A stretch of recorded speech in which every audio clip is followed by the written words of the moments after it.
વડોદરા શહેરના યાકુતપુરા વિસ્તારના મુસ્લિમ સમાજના આગેવાનો અને તાજિયા કમિટીના પ્રમુખ ચાંપાનેર દરવાજા પાસે આવેલી દરગાહ અંગે મ્યુનિસિપલ કમિશનરને રજૂઆત કરવા માટે પહોંચ્યા હતા।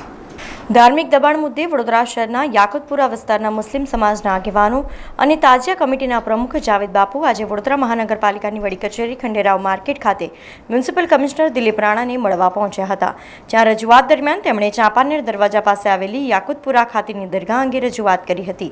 તેમણે મ્યુનિસિપલ કમિશનર દિલીપ રાણાને એકવાર સ્થળ પર આવીને મુલાકાત કરવા જણાવ્યું હતું। સાથે જ આ દબાણ લાગતું હોય તો તેઓ દરગાહનું સ્ટ્રક્ચર નાનું કરવા તૈયાર હોવાનું ઉમેર્યું હતું। વડોદરા શહેરમાં સુલેહ અને શાંતિ જળવાઈ રહે તે હેતુસર તેઓ આ વિચારી રહ્યા હોવાનું તેમણે ઉમેર્યું હતું। વડોદરા શહેરના અંદર ધાર્મિકના દબાણોની વાત આવી રહી છે તો જે ચાંપાનેર દરવાજા પાસે દરગાહો છે એ દરગાહ આજની તારીખે ડિવાઈડરનું કામ કરે છે અને એ દરગાહને જો કમિશનર સાહેબ એમ કહે કે ભાઈ આને થોડું સ્ટ્રક્ચર નાનું કરો તો અમે એ કરવા તૈયાર છે અને સારી રીતે સાથ સહકાર આપવા માટે અમે કમિશનરને પૂરી રીતે બંધાયેલા છે। અમારે વિવાદમાં નથી પડવું અને બને ત્યાં સુધી વડોદરા શહેરના અંદર હંમેશા માટે શાંતિ જળવાઈ રહે અને ભાઈચારો કાયમ રહે।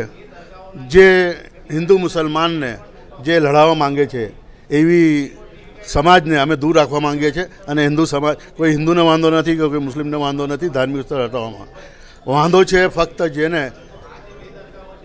આગળ નફો કરવો છે, ફાયદો કરવો છે એવા લોકોને આ નડે છે। સમાચારોના સતત અપડેટ માટે TNN ન્યૂઝને YouTube પર સબસ્ક્રાઇબ કરી બેલ આઇકોન પ્રેસ કરો અને અમારી સાથે જોડાયેલા રહો Facebook, Instagram અને Twitter ઉપર।